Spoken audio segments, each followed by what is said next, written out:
शराब पीना और सिगरेट पीना सीख सकता है, लेकिन अगर आपका बेटा भगवान का भजन करने वाला भक्त बन गया तो शराब भी पिएगा, सिगरेट भी पिएगा, तो कई बार सोचेगा और देखेगा कि कहीं कोई हमें देख तो नहीं रहा है, कहीं हमें कोई देख तो नहीं रहा है, सोचेगा, कई बार देखेगा। आजकल के बच्चे माँ बाप की कीमत 1 रुपए की भी बराबर नहीं समझते हैं। 1 रुपए की भी कीमत माँ बाप के बच्चे की नहीं है साहब। सुने, मैं आपको सच्ची घटना सुनाता हूँ। मेरे एक यजमान परिवार रहता है लखनऊ में, और बहुत बड़ा परिवार है, बहुत बड़े पैसे वाले लोग हैं वो लोग। उनके यहाँ कथा कहने के लिए गया तो उनका एक छोटा एक बेटा था, एक ही बेटा था, वो सिगरेट पीता था। हमने कहा बेटा ऐसा करो, ये सिगरेट को छोड़ दो, अच्छी बात नहीं। बोले महाराज जी क्या करें, हमें इसकी आदत पड़ गई। हमने कहा कोई बात नहीं, पियो, आदत है तो आदत है। अब भैया उसने मना कर दिया। कुछ दिन बाद उसका ब्याह हुआ। ब्याह में हमें निमंत्रण दिया गया, और जब ब्याह में हमें निमंत्रण दिया गया तो हम ब्याह में उसके पहुंचे नहीं। 2 साल ब्याह की जब हो गए, इसके बाद हम पहुंचे तो हम जब दरवाजे खटखटाया तो माता जी निकल गया। माता जी रोने लगी। हमने कहा मैया बात क्या होगी? बोले महाराज जी शादी के 2 साल हुए, मात्र 6 महीना संग में रहा है, निकल अलग हो गया। अब पिताजी देखो दरोगा, 500 गज का मकान 3 मंजिल का खड़ा हुआ, और रह कहाँ रहा है बेटा? सामने के मकान में, वो भी किराए में। हमने कहा मैया ये सारा मकान छोड़ के चला गया? बोले हाँ महाराज जी पूरा मकान छोड़ करके चला गया। हमने कहा क्यों चला गया? बोले बहू आ गई, झगड़ा होने लगा। ठीक है, हमने कहा ऐसा करो तुम दरवाजा बंद कर लो, मैं सीधे उसी के घर जाता हूँ। और जब मैं उसके घर में पहुंचा, दरवाजा जैसे ही खटखटाया, बाहर निकल करके आया। बोले महाराज जी चलो बैठ जाओ।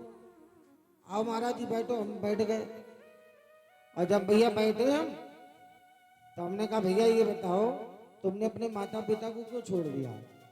500 गज का मकान, इतनी बड़ी संपत्ति, पिताजी दरोगा, तुमने छोड़ करके ये किराए में क्यों रह रहे? बोले महाराज क्या करें, जैसे शादी हो गई तो मम्मी की और बहू की बनती ना है, रोज झगड़ा हुआ करे, रोज लड़ाई हुआ करे। और जब रोज झगड़ा रोज लड़ाई हुआ करे तो हम एक दिन तंग आ गए। हमने कहा चलो ऐसा है किराए में ही रहते हैं, अलग हो गए। हमने कहा बेटा याद करो, जब हमने तुमसे कहा था कि 1 रुपए की बीड़ी छोड़ दो, तब तुमसे बीड़ी नहीं छोड़ी जा रही थी। और जिनके साथ तुम 24-25 साल रहे, अपनी जिंदगी व्यतीत की, सुख दुख के साथी रहे, तुम्हें पाल पोस करके बड़ा किया, उस माँ बाप को छोड़ने की बेटा तुझे आदत लग गई। उस माँ बाप को तूने छोड़ दिया, उस माँ बाप का परित्याग कर दिया, लेकिन 1 रुपए की सिगरेट तुझे नहीं छोड़ी जा रही थी। चरणों में गिर पड़ा, महाराज अपराध हो गया। हमने कहा यही जिंदगी की नीति है, और यही जिंदगी का न्याय है साहब। जिसके साथ रहोगे, जिसके साथ वफादारी करोगे, वो तुम्हारा कभी साथ नहीं देगा। ना तुम्हारा कभी किसी ने साथ दिया है, ना तुम्हारा कोई साथ देगा। करते रहो, करना तुम्हारा कर्म है, बोलना ना बोलना ये भगवान की कृपा है। सुखदेव जी महाराज गाते, परमात्मा का पूरा परिवार भगवान का भजन करता है, परमात्मा की उपासना करता है, परमात्मा की कथा सुनता है। और एक बात बता दें, कथा तो 6 दिन होती है, 7वें दिन तो केवल रिश्तेदारों के आने जाने के चढ़ावे में पूरी हो जाती है। आप लोग सोचा करते हो ना आखिरी दिन कथा 7वें दिन सुनेंगे, 7वें दिन कथा का लाभ नहीं मिलता है, केवल चढ़ौती में ही पूरी कथा रिश्तेदारी में बढ़ जाती है। कथा तो 6 दिन हुई, वो हमारे जीवन से निकल गई, क्या पाया हमने? कुछ नहीं पाया। 6 दिन जिसने नियम से कथा सुन ली है, उसको कथा का लाभ मिलता है। और कथा का लाभ उसी को मिलता है जिसने कथा को अपने जीवन में उतारा है, जिसने इस कथा को पी लिया है। और ऐसे नहीं पिया साहब, मजबूती से पी लिया है। हमारा परिवार कैसे संभलेगा? हमारा घर, हर व्यक्ति परेशान है। पूरे बखौरा में खोज करके आना, हर व्यक्ति दुखी होगा, हर व्यक्ति की आंखों में आंसू होंगे, कोई सुखी नहीं होगा। अगर गांव में कोई सुखी हो तो कल मेरे पास लेके आना, महाराज मैं बिल्कुल सुखी हूं। सुख मिल ही नहीं सकता है, सुख हो ही नहीं सकता है, क्योंकि सुख जहां है वहां हम जाते और पहुंचते नहीं, और जहां सुख है नहीं वहां हम पहुंच जाते। भंडारा हो रहा होगा तो खाने पहुंच जाएंगे, बोले खाने को मिल जाएगा तो पेट को सुकून मिल जाएगा। गंदा तो सो रहा होगा, देख लेंगे तो आंखों को सुकून मिल जाएगा। कोई कुछ दे रहा होगा तो हाथों से भर के ले लेंगे, हाथों को सुकून मिल जाएगा। वाणी से किसी को गाली देंगे, कोई हमें दे रहा होगा, हम उसे देंगे, हमें सुकून मिल जाएगा। लेकिन तुम्हारी जिंदगी में क्या चाहिए, तुम्हारी जिंदगी को कैसे सुकून मिलेगा, ये कभी खोजने की कोशिश की है कि हमारी जिंदगी को सुकून कहां से मिलेगा? और सच बताओ, हमारी जिंदगी में सुकून कहां है? कहीं नहीं है साहब। दुनिया में खोज करके आना, कहीं सुकून नहीं है। और जहां सुकून है हम वहां पहुंचते नहीं है। सुखदेव जी महाराज कहते हैं, भगवान अपने परिवार के साथ बैठे हैं, सत्संग करते हैं। अपने बच्चों को सत्संग सुनाओ और सत्संग करवाओ। एक दिन भगवान की हर पत्नी से 10-10 बेटे और एक बेटी हुई। 16,108 पत्नी से भगवान के 10-10 बेटे और 10-10 एक बेटी हुई। और 16,108 से जोड़ लेना साहब, कितनी परिवार हो गया?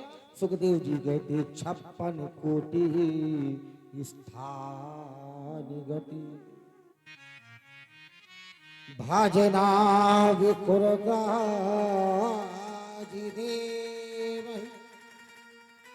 कितना बड़ा परिवार है भगवान का, 56 करोड़ का परिवार है।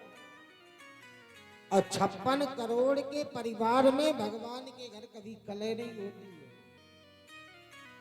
इस ग्राम के इतने लोग बैठे, पूछ लेना, ये घर की कलह से ही परेशान होंगे। अपने अपने घर की कलह से ही परेशान होंगे। कोई किसी से दुखी है, कोई किसी से दुखी है। दुनिया में जो बुरा है वो इंसान है, दुनिया में जो भला है वो भगवान है। जिनमें बुराई है वो इंसान है, जिनमें अच्छाई है वो भगवान है। हर व्यक्ति रो रहा है, अब कर्मों करंड से रो रहा है। अभ्यास करने से सिल पर निशान पड़ जाता है, प्रयास करने से जिंदगी संवर जाती है। एक राजा है, भवन बनाने लगा। एक मैया एक आश्रम में निवास करती है। राजा का भवन थोड़ा तिरछा हो रहा था। राजा ने मैया से कहा, मैया ऐसो कर, ये कुटिया आप खाली कर दो, इस कुटिया के बदले हम आपको धन देंगे और आप सुंदर स्थान बनवा लेना। मैया ने कहा, देखो राजा, अब तुम भवन बनाना चाहते हो, सामने एक कुंटल का बोरा पड़ा, उसे उठा करके मेरे पास ले आओ। राजा उठाने के लिए बोरा गया, लेकिन उठा नहीं पाया। प्रयास किया, सफलता ना मिली। हाथ जोड़ के बोला, भैया ये मैं आपको उठा के नहीं दे सकता हूँ। मैया ने उत्तर दिया, अरे राजा ये बता, जब एक कुंटल का बोरा तुझसे नहीं उल्टा है तो इतना बड़ा भवन बना करके कि अपनी छाती पे लेके जाएगा, किसी का दिल दुखाकर अगर तू घर बसाएगा तो तेरा घर बिगड़ जाएगा, और किसी का घर बनाकर अगर तू घर बसाएगा तो तेरा घर स्वर्ग सा संवर जाएगा, तेरा घर स्वर्ग का मंदिर बन जाएगा। किसी का घर बिगाड़ोगे तुम्हारा घर कभी नहीं बनेगा, और किसी का घर संवार के बनाओगे तुम्हारा मन का मंदिर संवर जाएगा। सोना के यही आकार है पूरी दुनिया है साहब। हर दुनिया भरी हुई है सोने से छिपी हुई है। एक बार कुम्हार ने कहा, प्रभु ये बताओ, हमारी महिमा ज्यादा कि तुम्हारी महिमा ज्यादा? भगवान ने कहा, हमारी महिमा ज्यादा, लोग हमारी पूजा करते हैं। कुम्हार ने कहा, अच्छा, लोग आपकी पूजा करते हैं इसलिए तुम्हारी महिमा ज्यादा? कुम्हार ने कहा, मेरी महिमा ज्यादा प्रभु। भगवान ने कहा, क्यों? कुम्हार ने कहा, मूर्ति हम भी बनाते हो, मूर्ति तुम भी बनाते हो। भगवान ने कहा, कुम्हार ने कहा, हम पत्थर की बनाते हैं, तुम जिंदा बनाते हो। ये भगवान की जिंदा मूर्ति बैठी है, जितनी भी बैठी है रहने देना। और एक भगवान की भगवान जिंदा मूर्ति बनाता है, और कुम्हार मुर्दा मूर्ति बनाता है। कुम्हार ने कहा, प्रभु बस एक कारण है कि तुम्हारी मूर्ति को लेकर के गालियां दे रहे हैं और हमारी मूर्ति को देख करके प्रणाम कर रही हैं और वंदन कर रही हैं। कितने मूर्ख हैं आज के इंसान, बोलिए। तुम मूर्ख नहीं तो और कौन मूर्ख है? भगवान की पत्थर की मूर्ति को पूज रहे हैं, बरगद का वृक्ष पूजे जा रहे हैं कि पति की लंबी उम्र हो, लेकिन भगवान ने जो कहा है वो कभी नहीं माना होगा कि पति की लंबी उम्र हो जाए। ठाकुर जी उम्र तभी लंबी करेंगे जब आपका सत्कर्म अच्छा होगा, स्वभाव अच्छा होगा। किसी ने कहा भाव बदल लो, स्वभाव बदल जाएगा। अगर स्वभाव बदल गया तो प्रभाव बदलने में देर नहीं लगेगी। कथा अगर सुनते हो, आज 7वां दिन है, नियम के साथ बोल करके जा रहा हूं। भविष्य उसी का अच्छा बना है जिसका कर्म अच्छा बना है। जिस बीज में पानी नहीं पड़ा वो बीज नहीं फला है, और जिस जिंदगी में सत्कर्म का बीज नहीं पड़ा है उसका जीवन कभी सुंदर और अच्छा नहीं बना है। क्यों? क्योंकि हर खुशी मिल जाएगी तुम्हें चरणों में झुक जाने के बाद। कुछ नहीं बिगड़ेगा तेरा प्रभु शरण आने के बाद। हर खुशी मिल जाएगी तुझे प्रभु चरण आने के बाद। प्रेम के पंछी के राही कष्ट पाते हैं, मगर बीज फलता है सदा मिट्टी में मिल जाने के बाद। औकात कब पता चलती है? जब मरघट में पहुंच जाते हैं। जब हम किसी काबिल नहीं रहते तब हमें औकात पता चलती है। तब हमें पता चलता है कि अब हम जिंदगी में क्या किए हैं क्या नहीं किए हैं। अरे भैया, जीवन ऐसा बना लो कि मरने के बाद चील कौवे नहीं, मरने के बाद मरघट में जल करके राख बन जाए। सुखदेव जी महाराज गाते हैं, राजन भगवान का 56 करोड़ का परिवार है। एक दिन भगवान अपने बेटों के साथ खेल रहे थे द्वारिका में, और जैसे ही द्वारिका में खेल रहे थे तो एक कुआं देखा, और उस कुएं में गिरगिट पड़ा था। भगवान ने हाथ से पकड़ा तो वैसे ही गिरगिट वो राजा के आकार में आकृत हो गया। भगवान ने उस गिरगिट से पूछा, आप कौन हो, कहां से आए हो? गिरगिट ने कहा, राजा सीतो नगाधिपति महामंगल नाधरी। हे भगवान, मैं राजा नग के नाम से जाना जाता हूं। भगवान ने कहा, तुम राजा नग हो तो गिरगिट की योनि में कैसे आए? तुम उस गिरगिट की योनि में क्यों पड़े हो? कहा, महाराज जी हमको श्राप लगा है। भगवान ने कहा, किसको श्राप लगा है? सुना डालो अपनी कथा। राजा नग ने कहा, जितने आकाश में तारे हैं उतनी मैंने गांव में सोने के सींग और चांदी के खुर मढ़ा मढ़ा करके ब्राह्मणों को दान किया है। अच्छा सच बताना मेरे भाई, क्या आकाश के तारे कोई गिन सकता है? बोलो। इतना दान किया, अनगिनती दान किया, अनसकन दान किया। तो भगवान ने कहा, इतना दान किया फिर भी ये दशा क्या है? सुना डालो। राजा नग ने कहा, मैं दान करता था ब्राह्मणों को। एक दिन एक पंडित जी आए और पंडित जी ने कहा, राजन हमें तुमसे गाय चाहिए। हमने पंडित जी से कहा, गौशाले चले जाओ, जो गाय पसंद हो खोल लेना। पंडित जी गए गाय खोलने, गाय खोल करके मेरे पास लाए, कहा मैं जा रहा हूं भिक्षा मांगने। और हम भिक्षा मांगने जा रहे, भिक्षा मांग करके वापस आएंगे तो अपनी गैया मैया को लेकर के चले जाएंगे, ये गौशाले में ही बंदी रहने दो। राजा ने कहा, ठीक है कोई बात नहीं। पंडित जी चले गए भिक्षा लेने, तब तक दूसरे पंडित जी आए। दूसरे पंडित जी ने कहा, राजा हमें गाय। राजा ने कहा, गौशाले चले जाओ। दूसरे पंडित जी ने वही गाय पसंद की जो पहले वाले राजा ने गाय पसंद की थी। जब दूसरे वाले पंडित जी खोल के जाने लगे तो पहले वाले पंडित जी आ गए। पहले वाले पंडित जी ने कहा, क्यों बाबा जी ये मेरी गाय है। दूसरे वाले ने कहा, ये मैंने पसंद की मेरी गाय।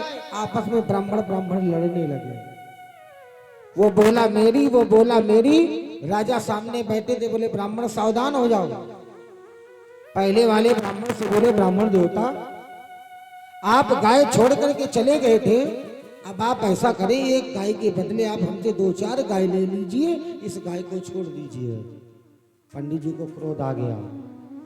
ब्राह्मण ने कहा, रे नीच राजा, तू राजा राज्य पर बैठा है तो तू राजा है। और सुन ले नीच राजा, अगर तूने ब्राह्मण को ब्राह्मण समझा होता तो मैं तेरी गाय को लेने के लिए स्वीकारता, लेकिन तूने ब्राह्मण को ब्राह्मण नहीं समझा, आज तूने इस ब्राह्मण को लालची समझा है।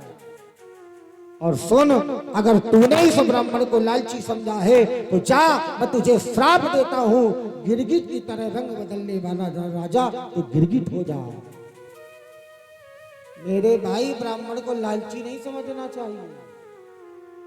ब्राह्मण लालची नहीं होता है, हमारा तो कर्म ही है करना। हमारे शास्त्र में हमारे पूज्य गुरुदेव भगवान कहते, बेटा केवल भागवत की कथा कहना ब्राह्मण का अधिकार है, ये भागवत कहती है। बोले महाराज हमें ज्ञान है, हम भी कह सकते हैं, ज्ञान है आप कह सकते हैं, लेकिन संकल्प नहीं ले सकते, क्योंकि संकल्प लेने का अधिकार केवल ब्राह्मण को है। आज न जाने कहां से लोग कहते महाराज स्त्री व्यासपीठ पर बैठ करके भागवत कह सकती है, स्त्री राम कथा कह सकती है, लेडीज महाभारत कह सकती है, लेडीज प्रवचन कर सकती है, लेकिन संकल्प लेकर के यजमान का भागवत कहे ये किसी पुराण में नहीं लिखा है। और जो कहे कह सकती है वो पुराण मेरे पास ले आओ, हम सारी जिंदगी मानेंगे कि हाँ इसमें लिखा है, हम मान जाएंगे साहब किस पुराण में लिखा है। बोलो गोविंद भगवान की। हाथ उठा के बोली राधे राधे। ये हरे राम राम राम सीता राम राम राम, हरे राम राम राम सीता राम राम राम, हरे राम राम राम सीता राम राम राम, हरे राम। ताली हो जाती है, जोर से बोलिए सभी लोग, मीठी मीठी तालियों के साथ चलेंगे। सीता राम राम राम राधे श्याम श्याम श्याम, सीता राम राम राम राधे श्याम श्याम श्याम, हरे राम राम राम राधे श्याम श्याम श्याम, सीता राम राम राम राधे श्याम श्याम श्याम, हरे राम राम राम सीता राम राम राम, हरे राम राम। हरि राम श्री राधे।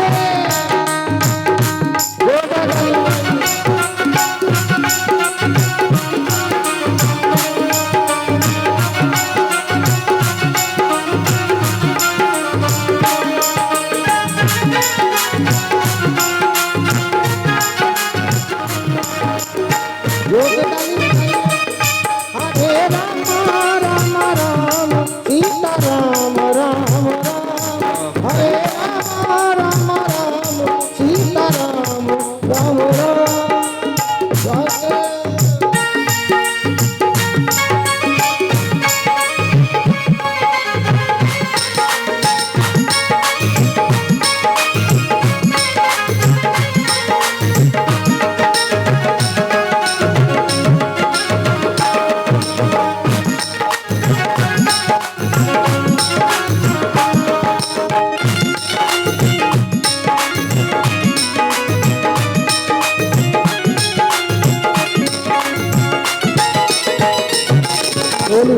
और आजाद बोलिए, बोले गोविंद भगवान की जय। बोलिए, कृष्ण कन्हैया लाल की।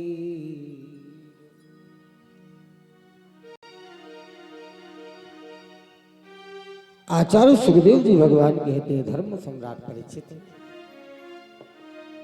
आइए तुम्हें भागवत की कल्पना में प्रवेश कर रहे हैं।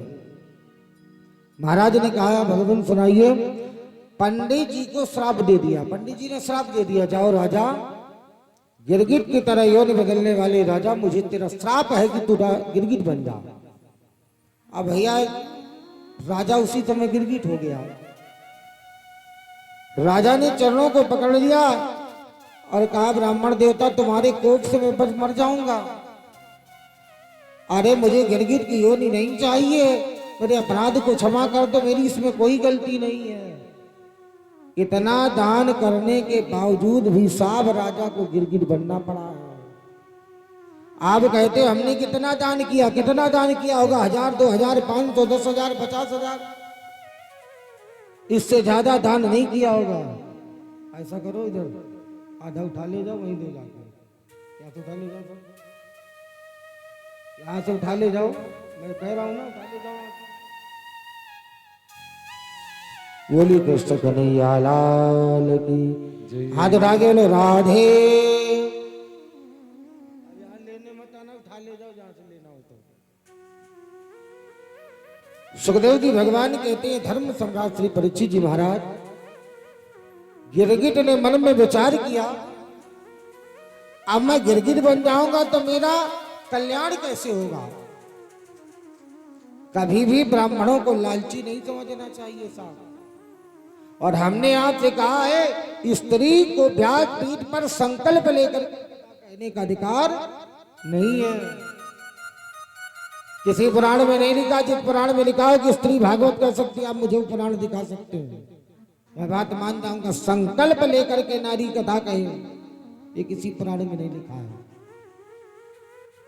राजा ने कहा क्या करें, तो राजा चरणों में लिपट गए। ब्राह्मण देवताओं ने कहा जाओ, जब भगवान के द्वारा अवतार होगा तब तुम्हारी जिंदगी का कल्याण होगा, परमात्मा के हाथों तुम्हारा उद्धार होगा। अब हमारे श्री ठाकुर जी ने उस गिरगिट का उद्धार कर दिया। ये दोनों ध्यान देना, चाहे जितना आप धर्म करें और चाहे जितना जीवन में सत्कर्म करें, लेकिन अगर अपराध आपकी जिंदगी में हो गया है तो अपराध की सजा आपको मिलेगी। जरूरी ये नहीं है कि आपको पता हो कि करंट आता है। अगर लोहे की चीज को लोहे की वस्तु स्पर्श करेगी तो करंट वहां तक दौड़ जाएगा। उसी प्रकार परमात्मा की परम भक्ति की पराकाष्ठा है कि जैसा आप करोगे उसी का परिणाम आपके जीवन में भुगतने को मिलेगा, उसी का परिणाम आपको मिलेगा। हाथ उठा के बोलो राधे राधे, जोर से बोलो प्यारे। उसी का परिणाम तुम्हारे जीवन में।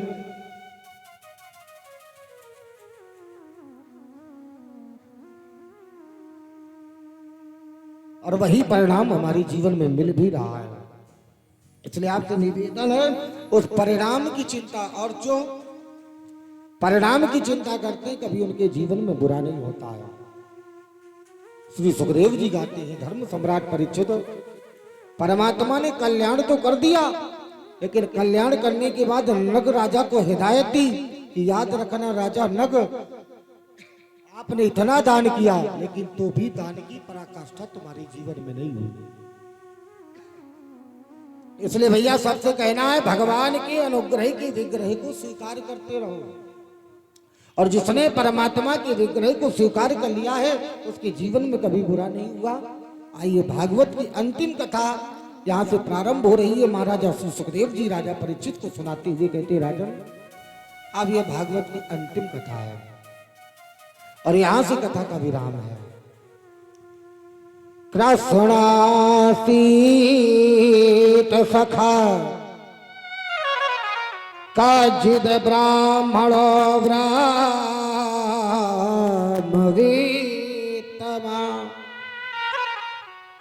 विरक्त इंद्रियार्थेषु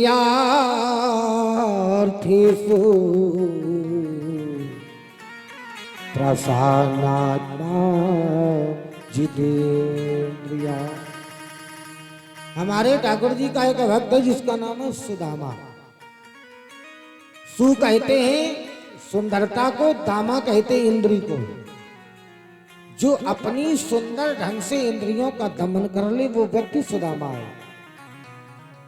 और सुदामा की पत्नी है जिनका नाम है सुशीला। सु माने सुंदर, शील माने गुणवती, गुड़ की खान है महारानी सुशीला। पति पत्नी को जीवन में कैसे रहना चाहिए बड़े ध्यान देकर के सुनना। ये कथा जीवन की संगिनी है। पति को पत्नी के साथ कैसा व्यवहार करना चाहिए, पत्नी को पति के साथ कैसा व्यवहार करना चाहिए। कथा व्यवहारों का प्रतीक है, कथा व्यवहारों की ही मान प्रतिष्ठा है। सुदामा के घर में गरीबी है, अन्न क्या, अन्न की भूसी तक सुदामा के घर में नहीं है साहब। लेकिन कभी सुदामा किसी की चौखट पर मांगने नहीं जाता।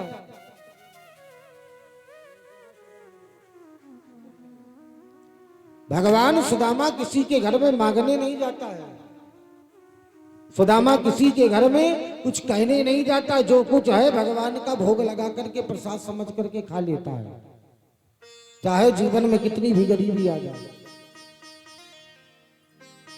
चाहे जीवन में कितनी भी प्रकार की आपके जिंदगी में करुणता हो, और चाहे जीवन में कितना भी बड़ा दुख हो, कभी किसी के आगे रोना नहीं चाहिए। चाहे जितनी गरीबी आ जाए, रो रो के बताना ना चाहिए, चाहे जितनी अमीरी आ जाए, अभिमान दिखाना ना चाहिए। चाहे जिंदगी में कितनी भी गरीबी आ जाए, कभी किसी के आगे रोना नहीं चाहिए, और चाहे जिंदगी में कितनी भी गरीबी आ जाए, अमीरी आ जाए, कभी अभिमान नहीं होना चाहिए। किसी संत ने कहा है, दौलत दे भगवान, लेकिन दौलत देने के बाद अभिमान न दे, तब समझना भगवान की कृपा है। क्योंकि भगवान दौलत तो बाद में, अभिमान उसके पहले परमात्मा दे देता है।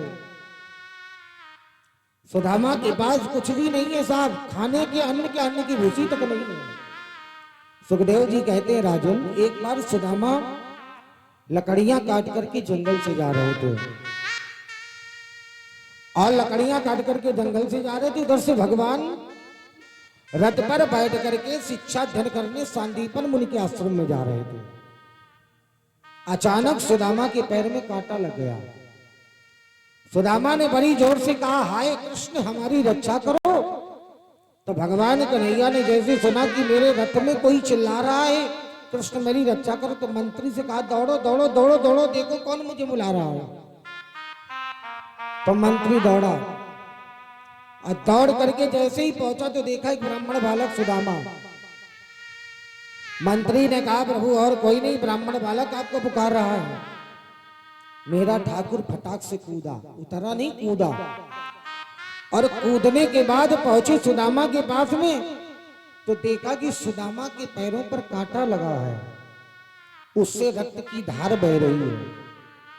भगवान श्री कृष्ण ने उस सुदामा के पैर के कांटे को निकालना चाहा, लेकिन मेरे भाई जब निकाला तो आधा कांटा टूट गया। अब हमारे प्रभु सुदामा के इस कांटे को अपने मुख से निकालने लगे।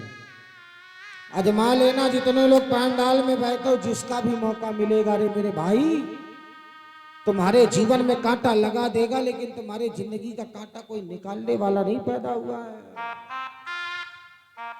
जिसका भी मौका मिलेगा वो कांटा तुम्हारी जिंदगी में चुभो देगा, लगा देगा, चाहे भाई का मिले, चाहे माँ का मिले, और चाहे पिता का मिले, कांटा लगा देगा, लेकिन कांटा निकालने वाला तुम्हारी जिंदगी का कोई खड़ा नहीं होगा। कभी ये मत सोचना कि कौन हमारा गैर है, कौन हमारा पराया है। जिंदगी में एहसास तब करना जब तुम्हारी जिंदगी में विपत्ति आए, तुम्हारे कंधे पर कंधा मिला करके जो खड़ा हो, समझ जाना यही हमारा सगा है। क्योंकि धन में तो हजार रिश्ते होते हैं, और गरीबी में वही रिश्ता टूट जाता है प्यारे। ताली जोर से बजा, जो खास होता है वही रिश्ता टूट जाता है जो गरीबी में खास होता है। सब रिश्ते टूट जाते हैं साहब जब मुसीबत आती है। जब जिंदगी में दुख आता है तो सब अच्छे से अच्छे घर के हमारे घर के ही लोग घर की बाहर से निकल जाते, कहती है हम आपको जानते ही नहीं। है मेरा भाग्य बिहारी सबको पहचानता है। आज मैं कितना बड़ा खुश नसीब हूं, अपने आप को कितना बड़ा खुश नसीब मानता हूं साहब। गुरुदेव भगवान की कृपा, ठाकुर जी का आशीर्वाद। जिस समय मैं 11 तारीख को वृंदावन से चला था, 11 तारीख को ट्रेन में बैठा मैं चला, हमें मैनपुरी कथा में आना था। 12 तारीख से कथा का आयोजन था, 13 तारीख से आयोजन हुआ। 13, 14, 15, 16, 17, 18, 19, 21, 20 को हवन हुआ। 21 को इस पंडाल में आ गए। मैं बिहारी जी के मंदिर में पहुंचा और बिहारी जी के मंदिर में मैंने हाथ फैला करके भगवान से प्रार्थना की और केवल यही मांगा, तेरी चौखट पे आना मेरा काम था, अब तो बिगड़ी बनाना तेरा काम। छोड़ दी मैंने नैया तेरे नाम पर, अब किनारे लगाना तेरा काम। हमने कहा जा रहा हूं दोनों कथाओं के लिए, आगे आगे तुम पीछे पीछे मैं चलूंगा। हे प्रभु, इन दोनों कथाओं में कोई हानि, कोई परेशानी, कोई मुसीबत ना आवे, बस आपसे ही प्रार्थना करके जा रहा हूं। मैंने दोनों कथा कह डाली, न किसी में आंधी आई न पानी बरसा, चकाचक हमारे दोनों आयोजन बाकी बिहारी की कृपा से पूरे हो गए। अब कल की हमारी जिम्मेदारी नहीं है, आज तक की जिम्मेदारी थी हमारी। हमारी जिम्मेदारी तो आज तक की हमारे ठाकुर ने सौंप रखी है। आई कोई परेशानी, आया कोई मुसीबत,